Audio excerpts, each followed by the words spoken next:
Hello student, मैं हूँ रीना। आप देख रहे हो रीना एकेडमी चैनल। आप सभी का मेरे चैनल पर स्वागत है। मैं अपने आज के इस वीडियो में आपके लिए लाई हूँ कक्षा 8 हिंदी व्याकरण का पाठ नंबर 12, जिसमें आज हम लोग अविकारी शब्द यानी अव्यय के बारे में पढ़ेंगे। तो आप सभी अंत तक बने रहे हमारे साथ इस वीडियो में। इस वीडियो के अंत तक आपको अविकारी शब्द के बारे में, उसके भेदों के बारे में संपूर्ण जानकारियां प्राप्त होगी। तो आइए अब हम अविकारी शब्द के बारे में पढ़ना और समझना शुरू करते हैं। जिन शब्दों के रूप में लिंग, वचन, काल, पुरुष अथवा कारक के कारण कोई परिवर्तन नहीं आता है, उन्हें अविकारी शब्द अथवा अव्यय कहते हैं। अर्थात स्टूडेंट, कुछ ऐसे शब्द होते हैं जिनके रूप में किसी भी कारणवश किसी भी परिस्थिति में उसमें कोई बदलाव यानी चेंजिंग नहीं किया जा सकता है, उसे ही अविकारी शब्द यानी अव्यय कहते हैं। जैसे यहाँ पे दे रखा है लिंग। लिंग यानी चाहे वो स्त्रीलिंग का शब्द हो, चाहे पुल्लिंग का शब्द हो, या फिर वचन में एक वचन हो या फिर बहुवचन हो। काल यानी चाहे वो वर्तमान काल में या फिर वर्तमान काल का हो या भूतकाल का या भविष्यत काल का, इन तीनों कालों में से किसी भी काल का शब्द हो। पुरुष यानी चाहे वो उत्तम पुरुष हो, चाहे मध्यम पुरुष हो या फिर अन्य पुरुष का कोई भी शब्द हो। और कारक यानी जितने भी कारक होते हैं, जैसे ने, से, में, के, लिए, के, द्वारा, इन सब के कारण, इसमें से किसी भी कारणवश कोई भी बदलाव जिन शब्दों में नहीं हो, वही अविकारी अथवा अव्यय कहे जाते हैं। ठीक है, अब देख लेते हैं आगे अविकारी शब्दों के भेद, यानी अविकारी शब्द कितने प्रकार के होते हैं। तो अविकारी शब्द 4 प्रकार के होते हैं: क्रिया विशेषण, संबंध बोधक, समुच्चय बोधक और विस्मयादि बोधक। ये अविकारी शब्द या अव्यय ये 4 प्रकार के होते हैं। तो आइए आगे इन चारों प्रकारों को विस्तृत रूप से पढ़ते और समझते हैं। तो अविकारी शब्द का जो पहला भेद है क्रिया विशेषण। तो आइए सबसे पहले इस क्रिया विशेषण शब्द का अर्थ हम आपको बताते हैं। क्रिया यानी किसी काम को करने या होने से संबंधित, यानी किसी भी काम को किया या फिर जिस शब्दों से हमको पता चले कि यहाँ पे काम हो रहा है या किया जा रहा है, वो क्रिया कहलाता है। विशेषण यानी किसी खासियत को बताने वाले शब्द, यानी कोई भी काम जिसमें खासियत हो, अगर उसको बताता है ये शब्द तो वो विशेषण कहलाता है। ठीक है, तो ये क्रिया और विशेषण दोनों का अलग अलग अर्थ हो गया, लेकिन यहाँ पे क्रिया विशेषण दोनों हमको एक साथ पढ़ना है। यानी क्रिया की विशेषता बताने वाले शब्द, यानी क्रिया जो हो रही है उसकी क्या खासियत है, यही बताने वाले शब्द क्रिया विशेषण कहलाते हैं। तो ये हो गया इसका आसान सा अर्थ। अब इसको आगे देख लेते हैं। दादी माँ प्रतिदिन रामायण पढ़ती हैं। कछुआ धीरे धीरे चल रहा था जबकि खरगोश तेज भाग रहा था। तो स्टूडेंट, ये 2 एग्जाम्पल जो यहाँ पे दे रखे हैं, इन 2 एग्जाम्पल के द्वारा हम क्रिया विशेषण को समझते हैं। तो यहाँ पे है पहला सेंटेंस हमारा, दादी माँ प्रतिदिन रामायण पढ़ती हैं। तो दादी माँ क्या काम कर रही हैं? रामायण पढ़ने का, वो भी प्रतिदिन। तो यहाँ पे प्रतिदिन जो है ये क्रिया विशेषण है। ठीक है, क्रिया है पढ़ना और रामायण पढ़ना, और प्रतिदिन जो है उसका विशेषण हो गया, इसलिए क्रिया विशेषण का शब्द है। कछुआ धीरे धीरे चल रहा है। कछुआ क्या काम कर रहा है? चलने का। कैसे? धीरे धीरे, यानी क्रिया की विशेषता बता रहा है कि यहाँ पे क्रिया धीरे धीरे हो रही है। और यहाँ पे खरगोश तेज भाग रहा है। खरगोश भागने का काम कर रहा है, क्रिया कर रहा है भागने का, लेकिन किस तरह से? तेज से। तो यहाँ पे धीरे धीरे और तेज ये दोनों क्रिया विशेषण शब्द हो गए, और इस वाले में प्रतिदिन क्रिया विशेषण शब्द है। उपरोक्त वाक्यों में आए प्रतिदिन, धीरे धीरे तथा तेज शब्दों से क्रमशः पढ़ती है, चल रहा है एवं भाग रहा है क्रिया की विशेषता पता चल रही है, अतः ये क्रिया विशेषण अव्यय है। अब आगे इसकी परिभाषा देख लेते हैं।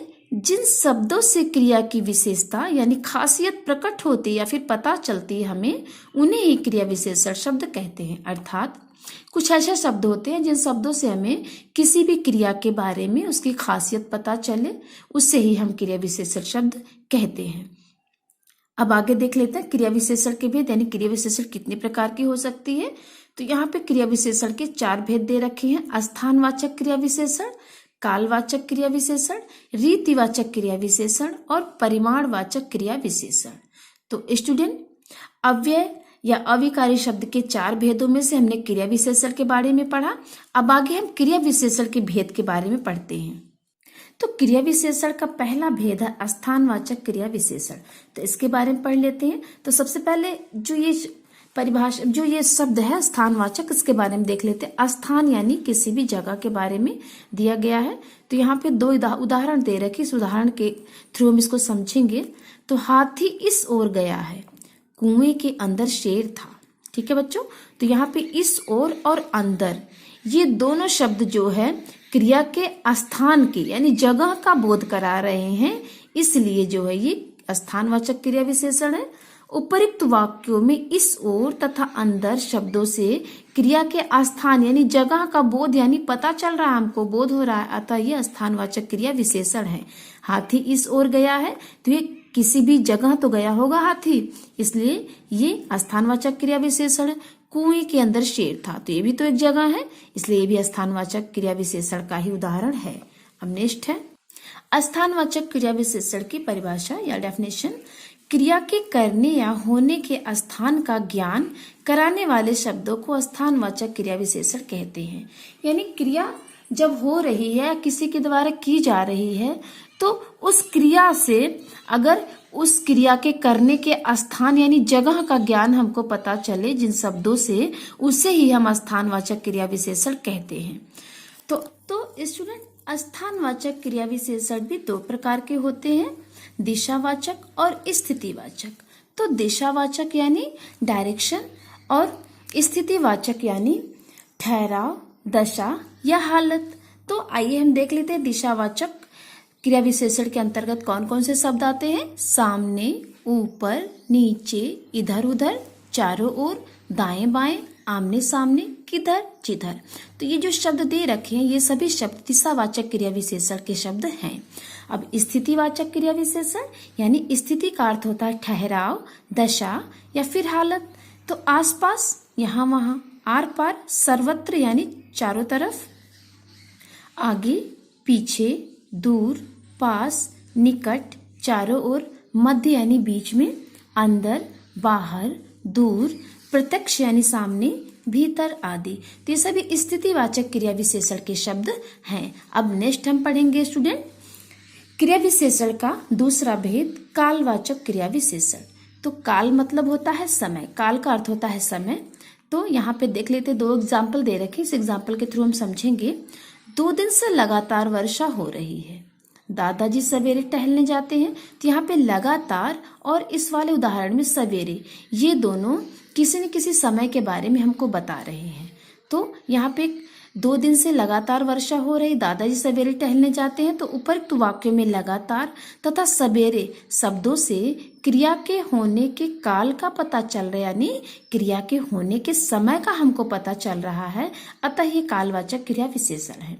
इस वाले एग्जाम्पल में हमको क्या पता चल रहा है, 2 दिन से मतलब इतने समय से वर्षा हो रही है, और इसमें पता चल रहा है कि दादाजी सुबह के टाइम टहलने जाते हैं, इसलिए ये दोनों एग्जाम्पल जो है कालवाचक क्रिया विशेषण के एग्जाम्पल हैं। इसकी परिभाषा है, जिन शब्दों से क्रिया के होने के समय का बोध हो, यानी क्रिया के होने के समय का हमको पता चले, ज्ञान हो, उसे ही हम कालवाचक क्रिया विशेषण कहते हैं।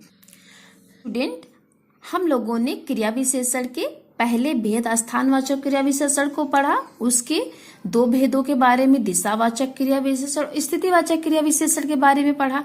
फिर हम लोगों ने कालवाचक क्रिया विशेषण को पढ़ा।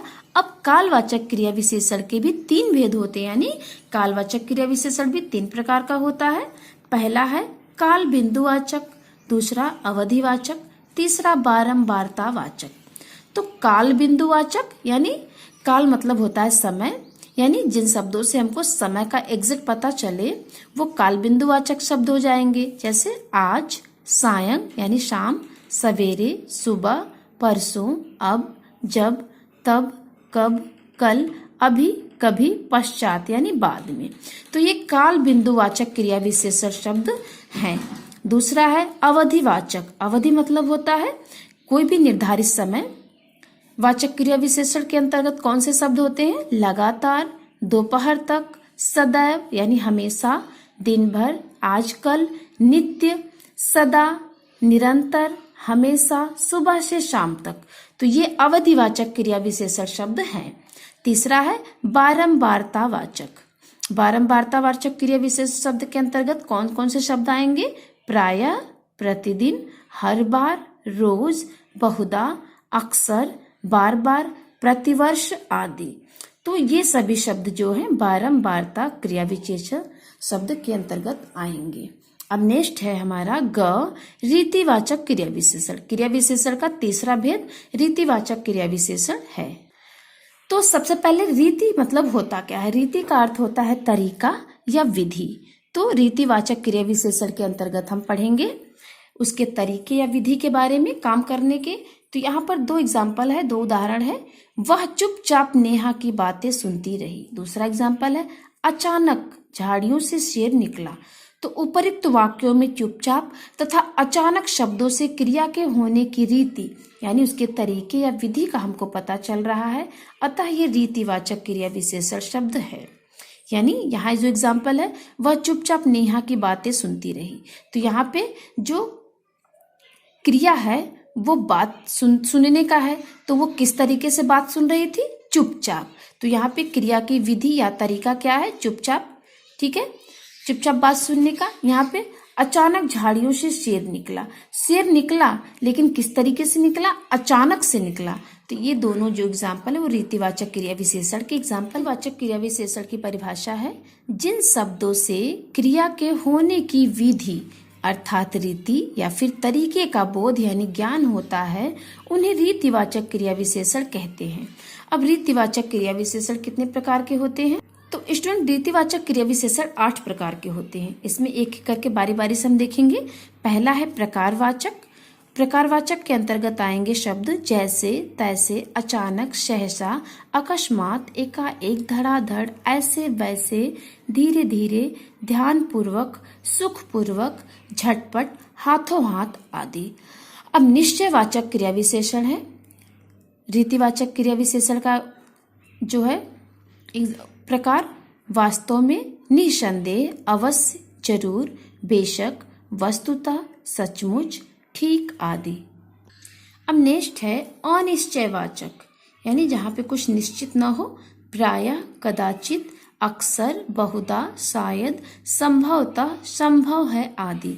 फोर्थ है हेतु या फिर कारणवाचक, क्योंकि, इसलिए, अतः, अतएव, क्यों, किस लिए आदि। ये हेतुवाचक या फिर कारणवाचक क्रिया विशेषण का जो उदाहरण के कुछ शब्द हैं। पांचवा है स्वीकृतिवाचक यानी सहमतिवाचक, ठीक, जी, बिल्कुल, हाँ, सच आदि। अब 6 है निषेधवाचक यानी नहीं के अर्थ में, कभी नहीं, कदापि, न, नहीं, मत आदि। अब प्रश्नवाचक है क्यों, कैसे, कब, कहाँ आदि।